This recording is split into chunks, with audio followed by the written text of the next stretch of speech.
Have you ever noticed how some people cry the loudest when they think no one is watching? Because sometimes tears are not grief, they are performance. And tonight's story begins in a hospital room with a diagnosis that sounded like a death sentence, 72 hours. That's what the doctor said. 3 days left to live. Most families would fall apart. Most loved ones would pray, hold hands, beg for miracles. But in this story, someone did something very different. You're listening to Broken Heart Grandma Stories, a podcast where real lives reveal what silence almost hides forever. Tonight, I'm sitting with a woman who spent her entire life believing in family, believing that kindness would always be returned with kindness, believing that love, once earned, could never be faked. She was wrong. When the doctor delivered the news, her daughter-in-law collapsed into tears. Loud tears. Shaking shoulders, endless sobs. Nurses believed her. Relatives comforted her. Even the doctors paused, giving her space to grieve. But what no one knew was that this grandmother had already pressed record. Not because she was suspicious, not because she was paranoid, but because something in her heart felt off. She had installed a small camera in her room weeks earlier. For safety, she told herself. For peace of mind. She never imagined it would become her witness. Because the moment the door closed, the tears stopped. What happened next would expose a truth so cold, so calculated, that even now, years later, her voice still shakes. Remembering it. This is not a story about death. It's a story about what people reveal when they believe your time has run out. It's about greed hiding behind grief, about smiles that appear only when they think you can't see them. And most of all, it's about how a woman everyone had already given up on quietly took control of her ending. You'll hear her story in her own words. She'll take you back to the hospital bed. To the doctor's voice. To the moment her daughter-in-law began to cry. And to the small decision that changed everything. Because sometimes the truth doesn't need more time. It just needs to be watched. She finally speaks, and she reveals why. The second those tears began, she knew something far worse than death was about to happen. When the doctor said I had 72 hours left, I didn't cry. I didn't scream either. I just stared at the white wall behind him and thought, so this is how it ends. My body was weak, but my mind was strangely calm. I had lived long enough to know one thing: death doesn't always arrive loudly. Sometimes it walks in quietly, wearing a white coat, holding a clipboard.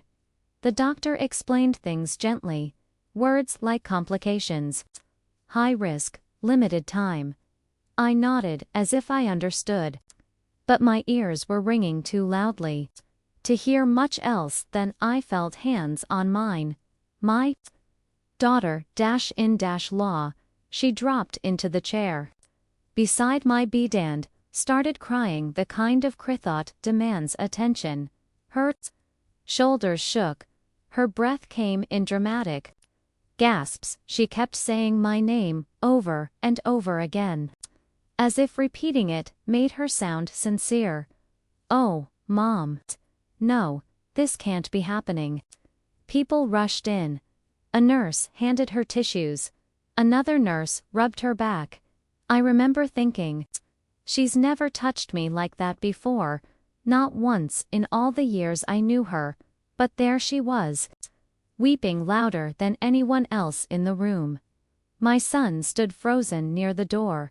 His eyes were red, but his tears were quiet. Real. That's when I noticed the difference.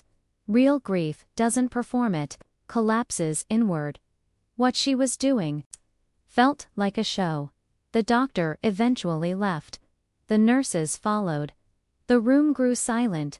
For a moment, her crying continued. Then something happened. It sent a chill through my chest. The crying stopped. Just like that, no sniffles, no shaky breath. Silence. I kept my eyes half closed, pretending I was exhausted. Felt her hand slip away from mine.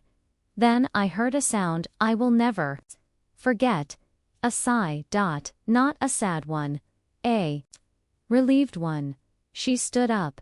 I could hear her pacing the room. Then she said something, so softly she thought no one could hear.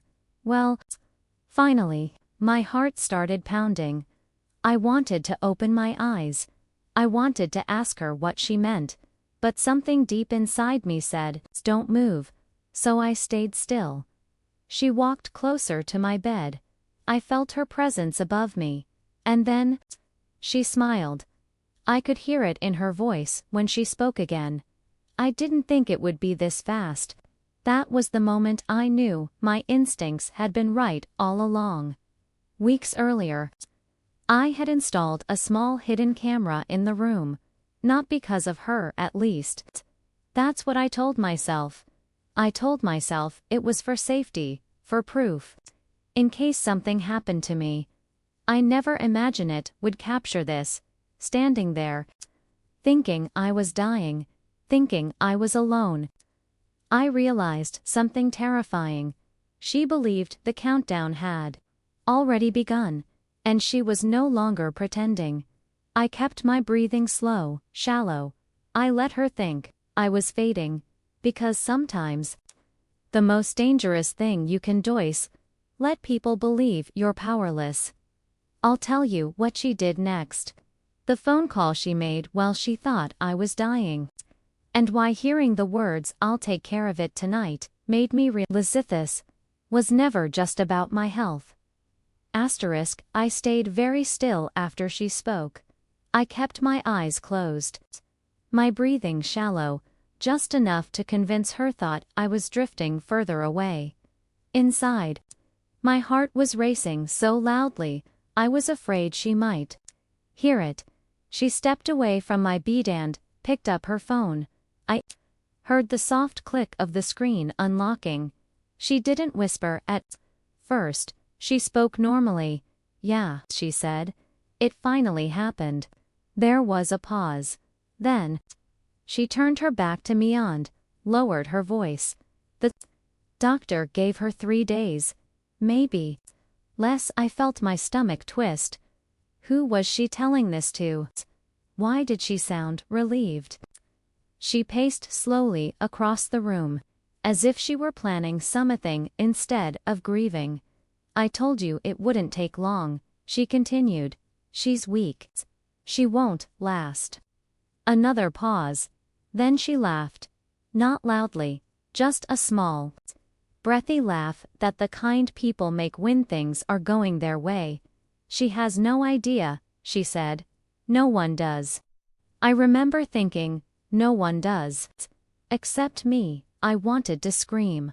I wanted to sit up and confront her. But something told Methis's phone call was important, so I listened.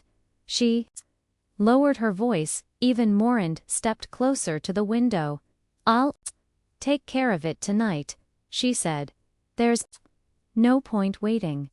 My fingers twitched under the blanket. Take care of it. What did that mean? She nodded as if the person on the other end agreed with her. "Yes," she said. "The house, the accounts, everything." She paused again, then added something that made my blood run cold. "She signed the papers last year. She trusted me." I felt a sharp pain in my chest, not from my illness, but from betrayal. She was talking about my documents, my legal papers, things I had signed when I was healthy. When I believed family meant protection, I remembered the day she'd brought them to me. She'd smiled. She'd said it was just paperwork, that it would make things easier later. I had trusted her. Now, she ended the call. She turned around and looked at me again. For a moment, she just stood there, then she walked back to my bed and gently adjusted my blanket. Her touch was careful, almost tender. Rest. Mom, she whispered. You won't feel anything soon. I felt sick. She picked up her purse, checked her phone once more, and walked toward the door. Before leaving, she looked back at me, and she smiled. A calm, satisfied smile. The door closed softly behind her. I lay there shaking. My eyes still shut, my body frozen. The room felt different now, unsafe. I realized something then that I had never truly understood before. Some people don't wait for death, they prepare for it. They arrange it, and they count on your silenceto protect them. My hidden camera still recording everything, every word, every movement. And for the first time since the diagnosis, I felt something stronger than fear. I felt clarity. Because if she thought I was powerless, she was making a dangerous mistake. I'll tell you what I discovered when I reviewed the camera footage later that night, and how one small detail proved this wasn't just betrayal. It was a plan that had started long before the doctor ever spoke. That night, sleep never came. Every sound in the hospital room felt louder than it should have been. The hum of the machines, the distant footsteps in the hallway, even my own breathing felt unfamiliar, like it didn't belong to me anymore. I waited until I was sure no one was coming back. Then I slowly reached for the small tablet I kept hidden beneath my pillow, the one connected to the camera. My hands were shaking as I turned the screen on. I told myself I was just being careful, that maybe I had misunderstood her words, that fear was exaggerating things. But deep down, I already knew the truth. I pressed play. The footage started from earlier that afternoon. There I was on the screen, lying in bed, looking small, pale, fragile. And then she appeared. My daughter-in-law. I watched her cry again. The same dramatic tears, the same shaking shoulders. From the outside, it looked convincing, but then came the moment after the door closed. I watched her straighten her posture. The tears vanished instantly. Her face changed, not into anger, not into sadness, into something colder. She checked the hallway, then walked back into the room. She pulled out her phone. This time, I could hear every word clearly. The camera had caught more than I remembered. I told you she wouldn't last, she said. They always say strong women survive. But they're wrong. She laughed again. She already signed everything. The house, the savings, all of it. I paused the video. My chest felt tight. Signed everything. I replayed it, just to be sure. She continued speaking. My husband still thinks we're just waiting. He doesn't need to know yet.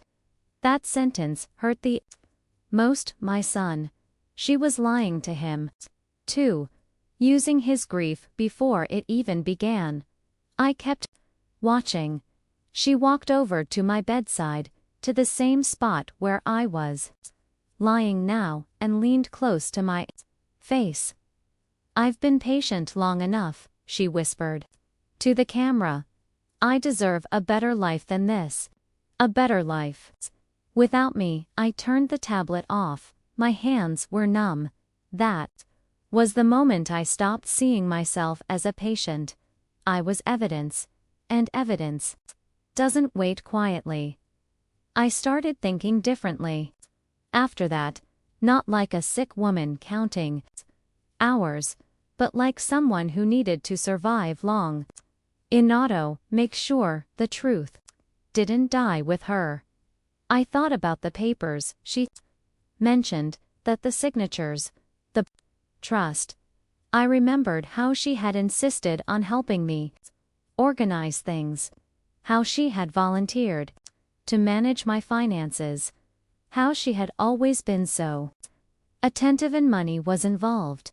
The pieces began to fit together. This wasn't something she decided that day. The diagnosis didn't create her plan. It only accelerated it.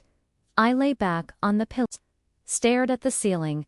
For the first time since the doctor spoke, I wasn't thinking about dying. I was thinking about timing, about witnesses, about proof. Because if I was going to be remembered at all, it would not be as a victim. It would be as the woman who exposed everything. I'll tell you the decision I made that same night, the one that shocked even myself. And why pretending to be weaker became my strongest move. By the time morning came, I had already made my decision. I would not confront her, not yet. I would not tell my son, not yet, and I certainly would not let anyone know that I had seen the footage. Instead, I decided to do something far more dangerous. I decided to let her believe it that she was winning when the nurse came in to check my vitals. I played my part. I spoke softly. I moved slowly. I let my eyes drift shut longer than necessary. When the doctor visited, I asked fewer questions than before. I wanted the word fragilato follow me wherever I went, because people behave differently. They believe time is on their side, and I needed her to feel comfortable. Later that afternoon, she returned. I could hear her voice before she entered the room. Light. Relaxed. She walked in carrying flowers, bright ones. The kind you bring when you want to be seen as caring. "Oh, Mom," she said softly. "You look tired." I nodded weakly. She pulled the chair close again. But this time, her tears were smaller, controlled, as if she no longer needed to perform as much. "How are you feeling?" she asked. I chose my words carefully. "I don't feel strong," I whispered. "I'm just very tired." Her eyes flickered. Not with concern, with confirmation. She smiled gently and squeezed my hand. "That's normal," she said. "You should rest." I watched her face as I spoke again. "I'm glad you're here." I murmured, "I don't know what I'd do without you." For a split second, something crossed her expression. Surprise, then satisfaction. "That's what family is for," she said, but her grip tightened slightly, not in comfort, but in control. Over the next 2 days, she visited often. Each time, she asked questions that had nothing to do with my health. "Did you ever finish updating your will? Do you remember where you keep the spare keys? Have you thought about what you want done with the house?" I answered slowly, carefully. Sometimes I said I didn't remember. Sometimes I said she should decide. Every answer made her more confident, and the more confident she became, the more careless she grew. She began leaving her phone on the table, speaking freely, assuming I was slipping away. But I was watching everything, recording everything. I noticed how she stopped mentioning my son, how she referred to our future instead of his family. One afternoon, she leaned close and said quietly, "You don't need to worry anymore. I'll handle everything." It sounded kind, but it wasn't. It sounded final. That night, alone in the dark, I reviewed the footage. Again, I had hours of proof now, not just words, patterns, intent. I realized something important then. Survival wasn't just about living past 3 days, it was about living long enough to choose the right moment. And that moment was coming. I'll tell you how a small medical detect everything, and why the look on her face when she heard the doctor speak told me she was a friend for the very first time. On the morning of the third day. The hospital felt different. The hallway was busier. The nurses moved faster, and for the first time since my diagnosis, someone smiled at me without pity. A new doctor entered my room, younger than the first, calmer. He reviewed my chart quietly, then looked up at me. "We're seeing something interesting," he said. My daughter-in-law was standing beside the bed, arms crossed, pretending to listen. "What do you mean?" she asked quickly. The doctor explained that my numbers had stabilized overnight, not improved enough to celebrate, but not declining either. "We'd like to run a few more tests," he said, "just to be sure." I turned my head, slight-liant, watched her face.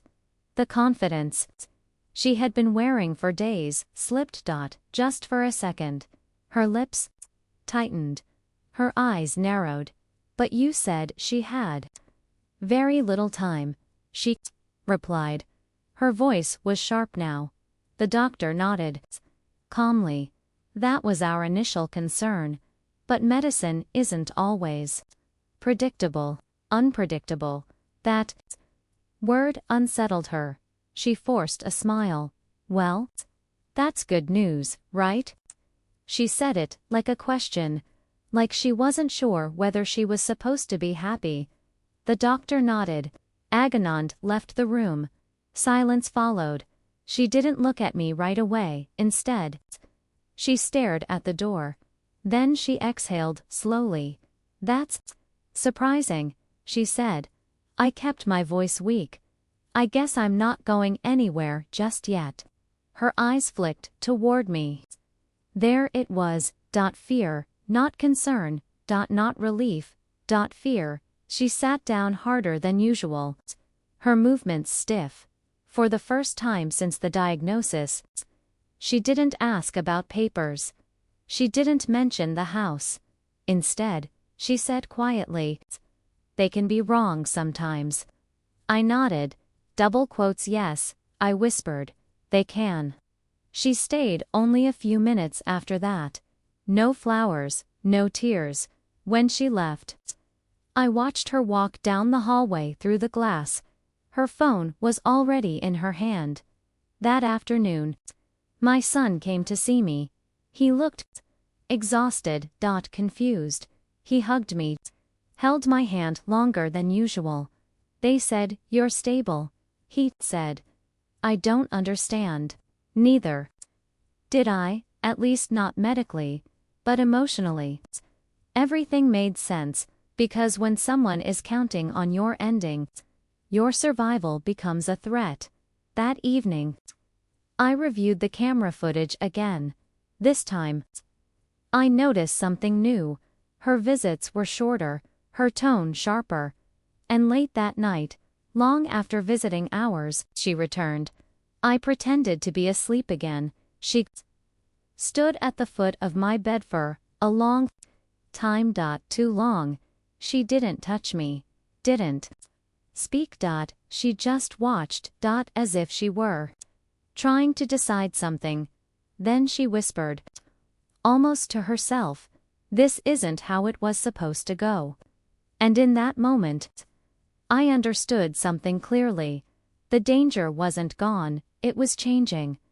I'll tell you what she did after realizing I might survive, and why her next move proved she was willing to take risks never expected to take. After that night, nothing felt the same. It wasn't just the hospital room anymore. It was the air, the silence. I could feel her watching Mevin when she wasn't there the next morning. She arrived earlier than usual. Too early. Her hair wasn't styled the way it normally was. Her makeup was rushed. She looked unsettled.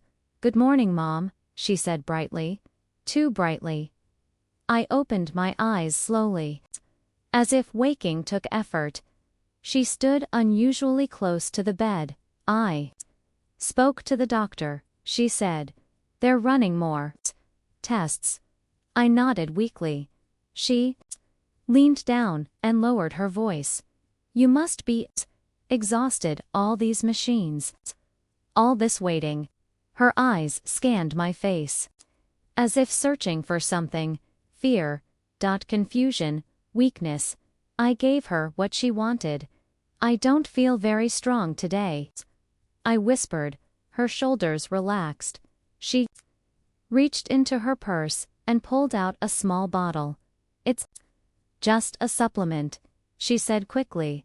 The nurse said it might help you rest. She placed it on the bedside table. I stared at the bottle. I had never seen it before. What is it? I asked softly. Oh, just vitamins, she replied. You don't need to worry. But I was worried. Because fear does something dangerous to people. It pushes them past caution, past patience, past pretending. She didn't wait for the nurse. She didn't ask permission. She unscrewed the cape and shook 2 pills into her palm. Here, she said gently. Let me help you. My heart was pounding. I shook my head slowly. I feel sick, I murmured. Maybe later. Her jaw tightened. Just slightly. She set the pills down harder than necessary. Fine, she said. But don't forget. She stayed only a few minutes after that. When she left, I didn't touch the bottle. Instead, I used my phone to zoom in on it through the camera. The label was unfamiliar. That afternoon, a nurse came in to check on me. I asked casually, do you recognize these? She frowned immediately. No, she said. These aren't part of your chart. My stomach dropped. The nurse took the bottle and left the room. I lay there shaking. Not from illness, but from understanding. She hadn't just been waiting for me to die. She was willing to help it along. That night, I couldn't pretend anymore. Every sound felt like a warning. Every shadow felt like a decision she hadn't made yet. But fear had done something else too.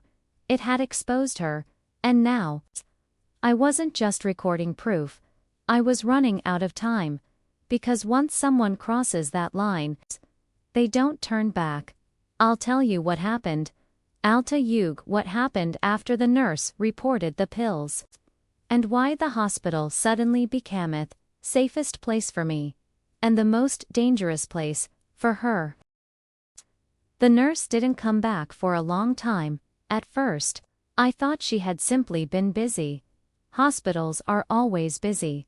But then 2 more people entered my room. A senior nurse and a hospital administrator. Their faces were serious.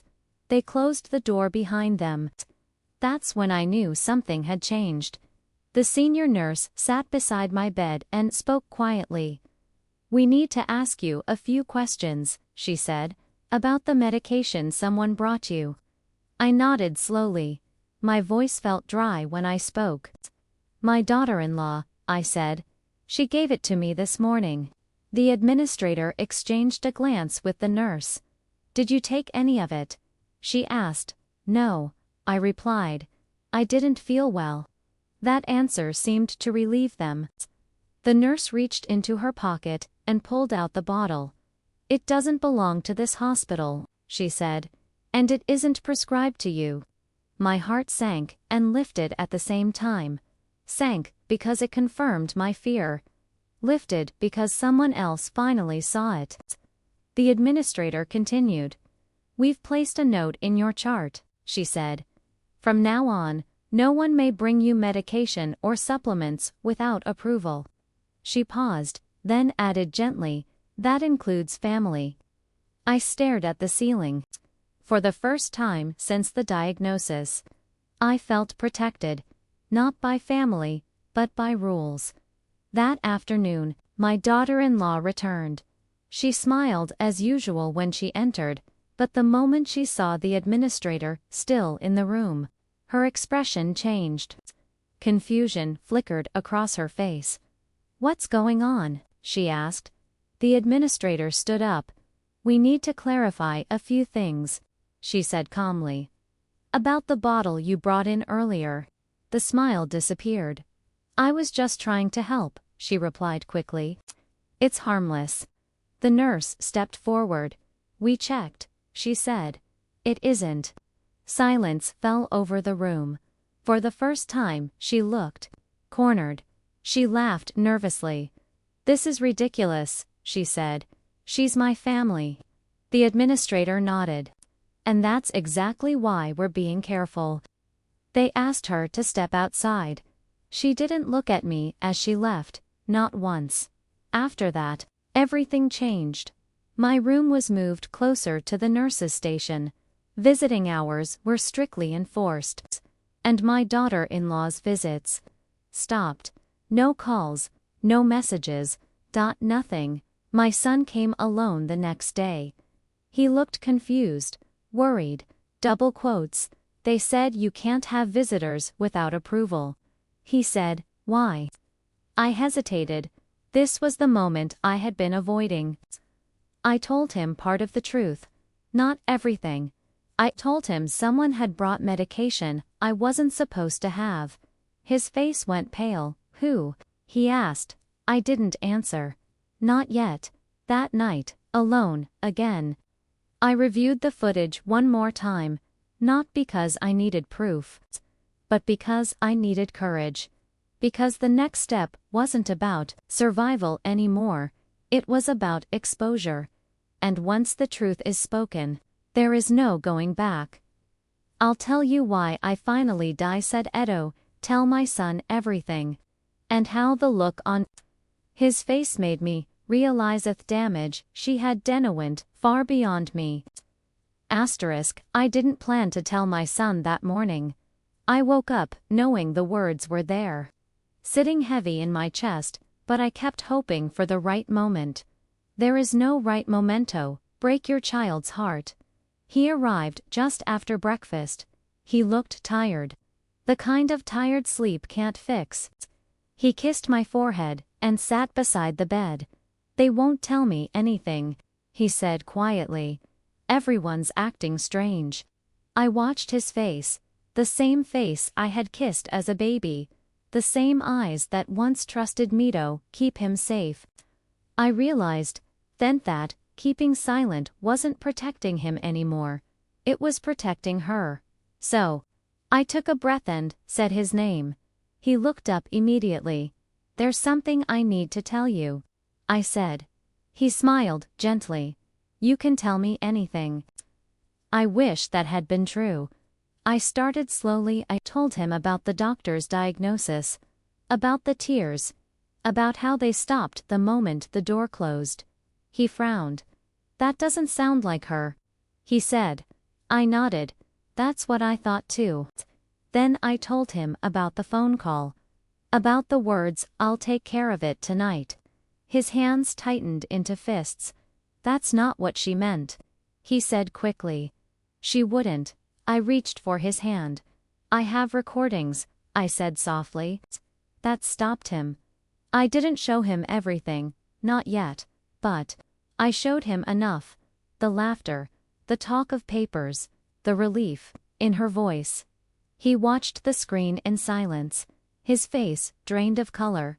When it ended, he didn't speak for a long time. Finally, he whispered, "She was crying." In front of me. I nodded.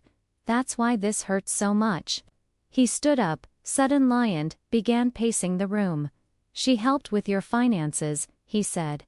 "She handled paperwork. I trusted her." "So did I replied. He stopped pacing. "I failed you," he said. "No," I said firmly. "She fooled us both." He sat back down. His shoulders slumped. "She never said anything to me," he murmured. "Not once." I reached out again. "That's how manipulation works," I said. "It separates people quietly." He covered his face with his hands. For the first time since he was a child, I saw him cry. Not loudly, not dramatically, just broken. That was when I realized its story wasn't just about my survival, it was about the damage she had donated the people around me. To him, he looked up at me, then with a different expression. Not confusion. Resolve. What do you want to do? He asked. That question changed everything, because, for the first time, I wasn't alone in this. I wasn't a patient anymore. I was a mother, and now, a witness. I'll tell you what we decided together. And how preparing the truth became more frightening than hearing I only had 3 days left. After my son asked what I wanted to do. The room felt heavier, not with fear, with responsibility, because once the truth is shared, it can't be taken back. I told him I needed time to decide whether to speak. But how, he agreed. We didn't want confrontation, we wanted clarity. Over the next 2 days, we prepared quietly. He spoke to a lawyer recommended by the hospital. I transferred copies of the footage to a secure drive. We went through documents together, the ones she had asked me to sign, the ones I had trusted her with. Seeing them again made my hands shake. Power of attorney, account access, beneficiary changes. Everything had been done legally, but under false trust. The lawyer explained our options calmly. Intent matters, she said. And you have evidence. Hearing that word, evidence, felt strange. I had never imagined I would need evidence against family. My son barely slept those nights. I could see it in his eyes when he visited. I keep replaying everything, he admitted. Every time she smiled. I told him something my own mother once told me. People don't reveal themselves when they're angry. I said. They reveal themselves when they think they've won. That stayed with him. Meanwhile, my condition continued to stabilize. Not improve, but hold. Each day I remained felt like borrowed time. Time I intended to use wisely. We decided not to confront her yet. Instead, we let her believe she was still in control. My son messaged her calmly. Mom single quotes, S stable. Doctors are monitoring. She replied quickly. That's good. Let me know if anything changes. No questions, no concern. Just distance. That told us everything. We planned a meeting, not at the hospital, not at home. A neutral place. Somewhere public. Somewhere safe. And most importantly, somewhere she wouldn't expect. The lawyer advised us to wait until everything was ready, until the moment was unavoidable. That night, alone in my room, I thought about how close I had come, never knowing the truth. How easily her plan could have worked, and how many people might never realize what's happening to them until it's too late. I promised myself something then. No matter how this ended, I would speak, because silence is the final gift manipulators count on. I'll tell you about the meeting we arranged, and why the look on her face when she realized she wasn't in control. Annie Maria's something I will never forget. We chose a cafe she liked. Bright, public, normal, that was important. People who believe they're powerful feel safest in ordinary places. My son told her it was just a conversation, that I wanted to see her outside the hospital, that things were settling. She agreed almost immediately. Too quickly. When we arrived, she was already there, sitting straight, phone in hand. Expression calm. She smiled when she saw us. A practiced smile. Mom, she said warmly. You look better. I sat across from her slowly. I feel clearer. I replied. That made her pause, just a fraction of a second. She glanced at my son. So, what did you want to talk about? My son didn't answer right away. He looked at me.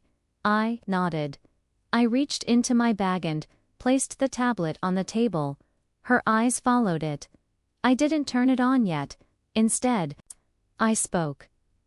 "I want to understand something," I said calmly. "You were very emotional at the hospital." She laughed lightly. "Of course I was. I was scared." I leaned forward slightly. "But you weren't scared after the door closed." Silence. Her smile stiffened.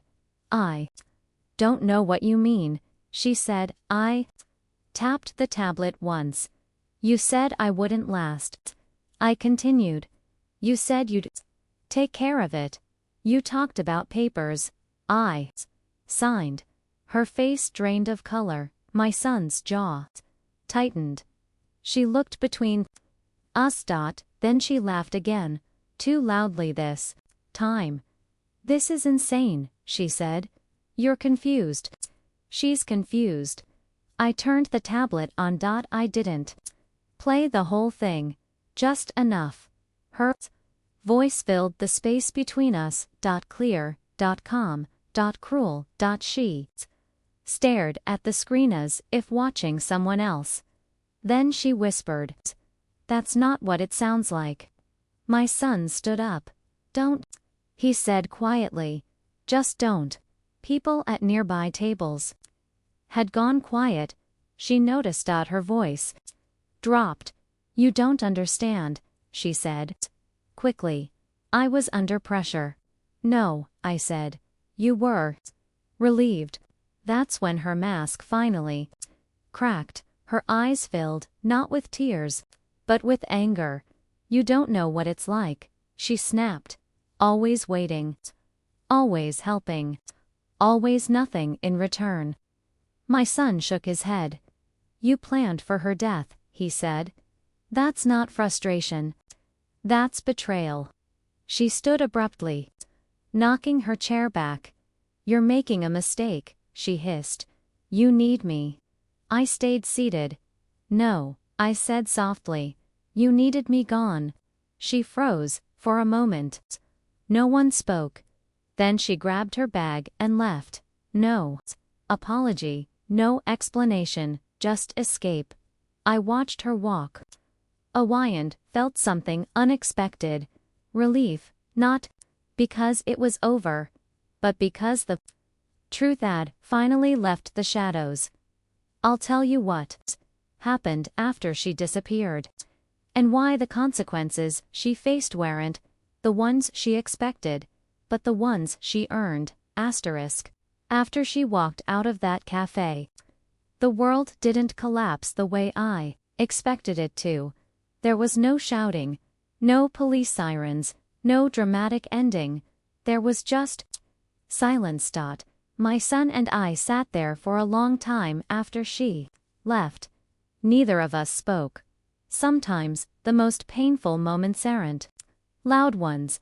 They're the quiet moments. One reality finally settles in.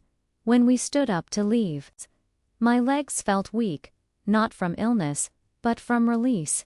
That night, my son didn't go home. He stayed with me. Not because I asked him to, because he needed to.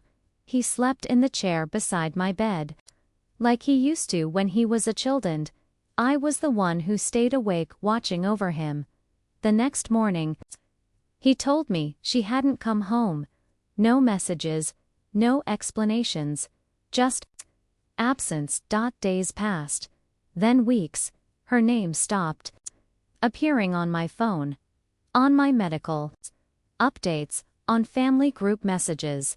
It was as if she had erased herself, but consequences don't disappear just because someone runs. The lawyer contacted us again, quietly, carefully, because when documentation exists, so does accountability. The footage was reviewed. The financial changes were traced. What looked like help began to look like preparation.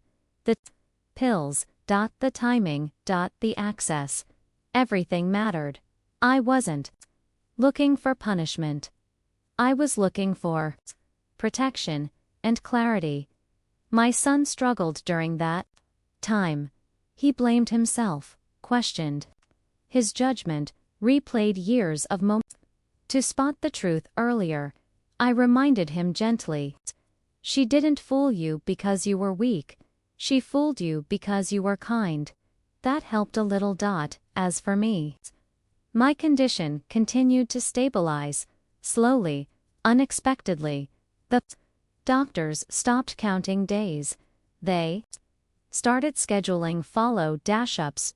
Each appointment felt like a quiet rebellion against the ending that had been written for me. One afternoon, my son asked a question he'd been holding in. "Do you hate her?" he asked. I thought about it carefully. "No," I said, "but I don't miss who I thought she was." That distinction mattered, because hatred keeps you tied to people long after they're gone. Understanding lets you move forward. The truth had cost us comfort, but it had given us something stronger. Freedom. I single quotes. LL tell you what I learned about myself after everything stopped shaking, and why surviving betrayal changed the way I see trust and family forever. After the chaos settled. After the meetings ended and the silence grew familiar, I finally had time to think, not about her, about myself. For weeks, people had spoken around me about documents, intentions, consequences, but no one had asked me how it felt like to survive something like that. So I asked myself, who was I now? I wasn't the fragile woman people whispered about in hospital hallways. And I wasn't the naive mother signed papers without reading every line. I was someone else. Someone sharper. Quieter. I noticed how differently I listened to people now, not just to their words, but to the pauses between them, the way their expressions changed.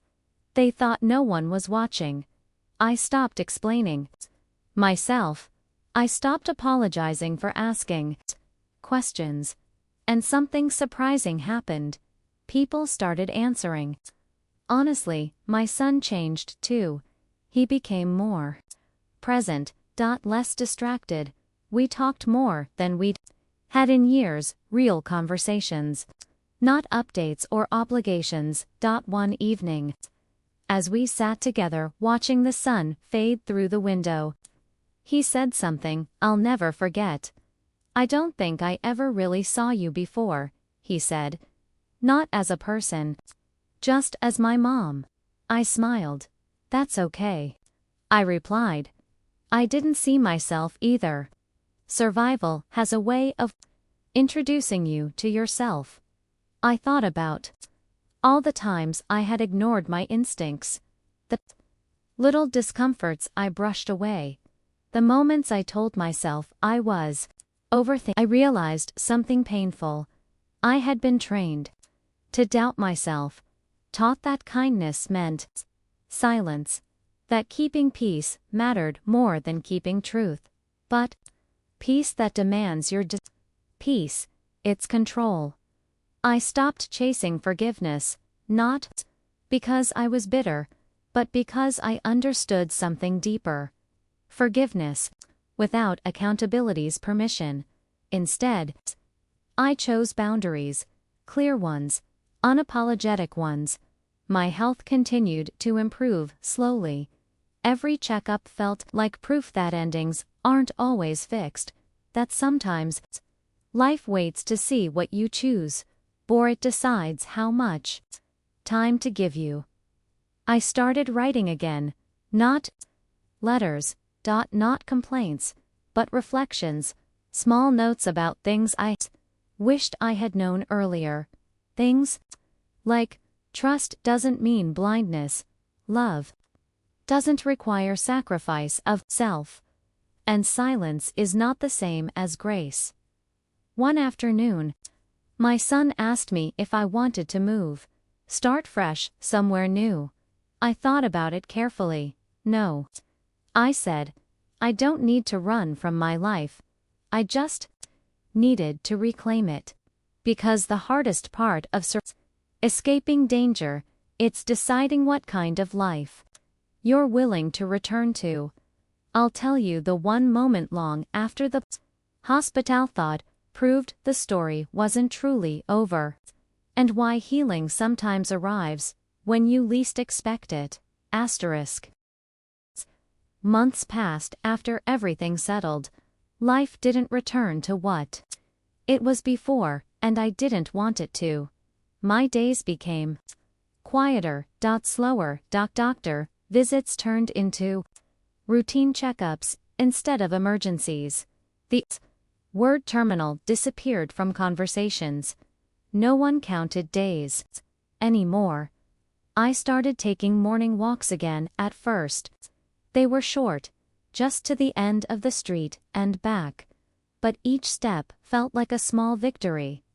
One afternoon, as I sat on a bench near the park, watching children chase pigeons, my phone buzzed. A message from a number I didn't recognize. For a moment, my chest tightened.